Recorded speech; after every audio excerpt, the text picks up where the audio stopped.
And the final stretch of Creative Business, we have been talking about jobs, and therefore JobsDB Executive Search Head ay nandito po sa studio si Miss Tina Mendoza Rodriguez. Miss Tina!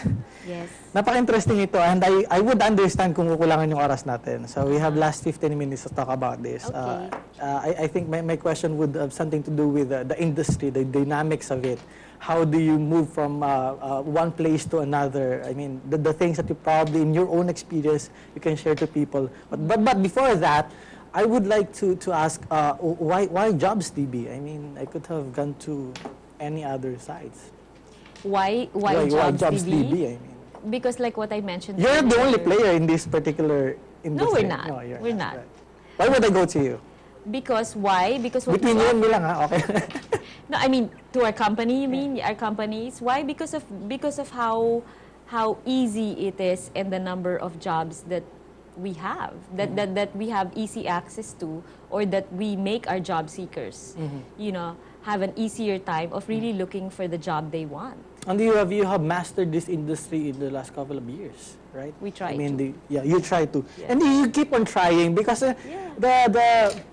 the changes they seem so fast. Yes, you Change know, in technology. what I think what JobsDB does is we make it very easy for the job seeker to find the job. So, like I said, the generation now, it's so much easier because there's 80,000 jobs Right. online at any given time. May mga applications na ba kayo? Kasi this is an app generation. So may mga applications na kayo like for Android or iOS? Yes, we do. You do have? We do. Really? O dapat pala makita natin yan. Sige, habang nag-interview tayo, titingnan natin. I-search natin kung You log on to our website, jobsdb.com, Right. And then Philippines. interesting because sa bilis ng pagbabago ng technology, how do you cope with it? I mean, you should have also your own particular techie team to do this. Yes, in fact, I think lately we've launched one of the phone, an application in the phone that certain mobile phones, then, you know, you could actually see our logo there and log into our website there. Right. Because on time, I mean, kasi hindi na ako naghahanap ngayon ng trabaho, di ba? Unless tawagan mo ako and then you connect me to another company. But I'm not looking. Baka you wanna change industries. Oo, dapat dun sa pinakamataba. Sa pinakamataba. No, but I mean, seriously, hindi ko inabutan yung app. Ang inabutan ko is, pupunta ka sa internet cafe and then you're going to pay 25, 35 pesos for an hour. And then you just explore. Yes. Right? So wala pa ako nitong mga... Yes. So right now, like, you have like a tablet or an iPad, right? You just log into our website and you can actually do everything there. So nandito na... You can, I mean, if you have your CV in your hard drive, and then you log onto our website, all you have to do is submit. Right.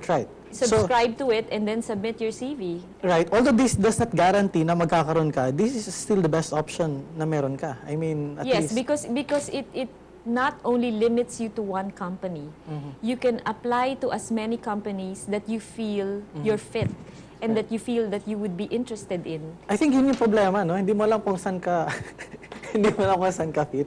I don't know. But one thing about the site, if let's say you belong to a particular industry or a certain position that you're really looking for, the site is user-friendly.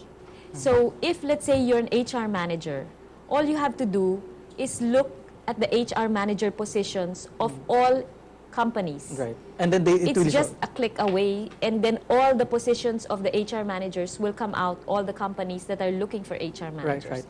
Ngayon yung mga choices na yan, kasi it can work both ways. Pwedeng mas maging maganda, pwedeng mas maging pangit. Kasi minsan pag marami kang choices, marami kang options, if you are, for example, doon sa company side, mas marami kang nasa table, parang mas mahirap pumili. Then you have to know exactly what you want and narrow it down.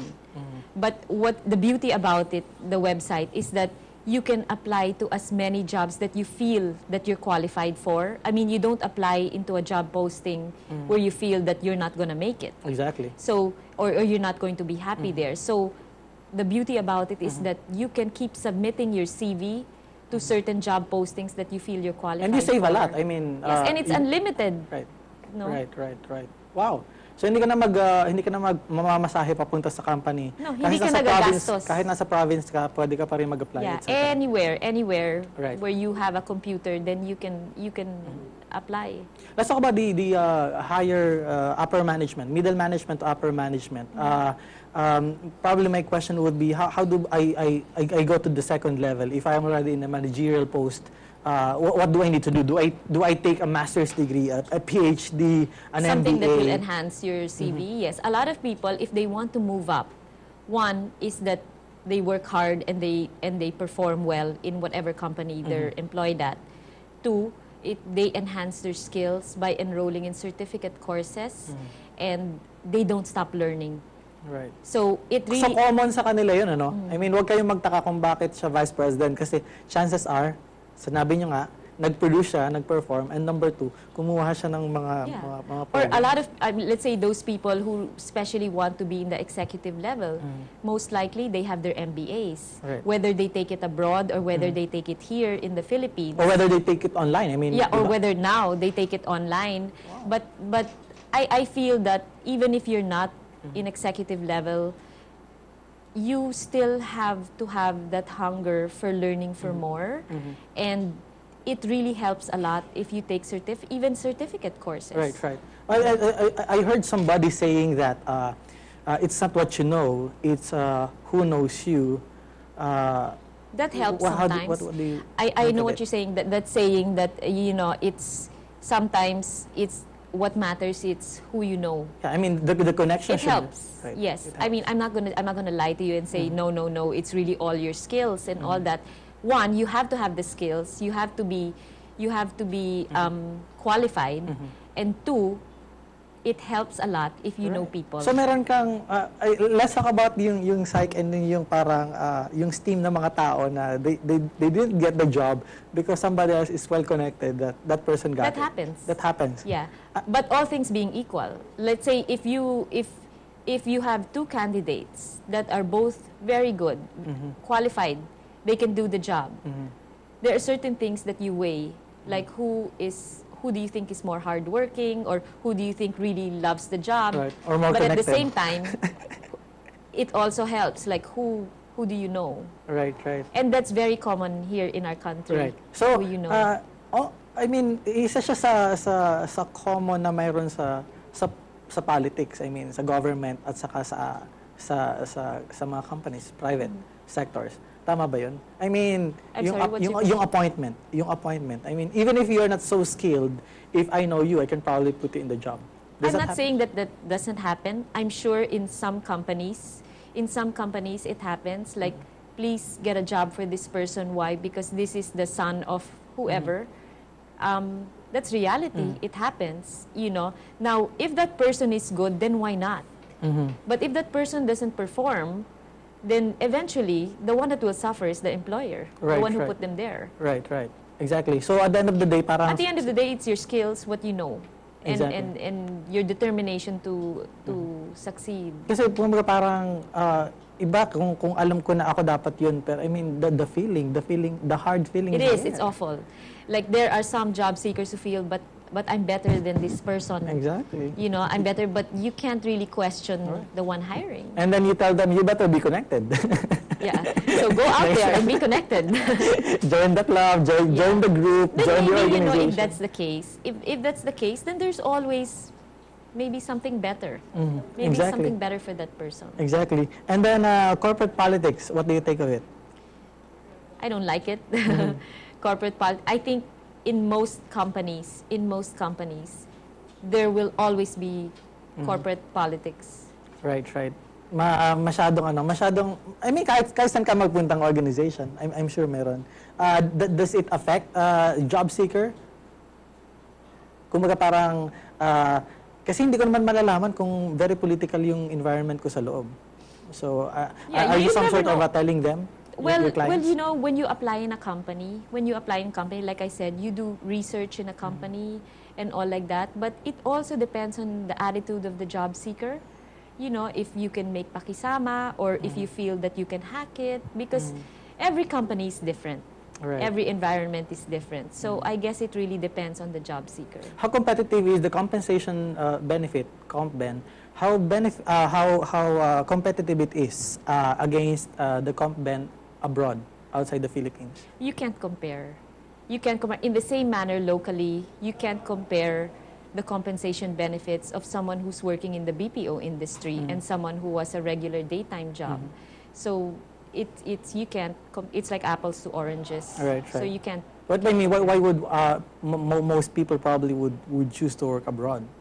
Well, I think for the experience, and at the same time, because they earn in a different currency, and maybe the currency, whatever currency that they earn, goes a long way here in the And Philippines. probably they don't have any idea na mataas na. But the standard of living is high also Mataas din. there. Pagbalik dito, wala din. No? Yeah, but there are some that, they feel like whatever they earn there can go a long way here in the Philippines. Is a regional experience some sort of an additional points should you want to be on a...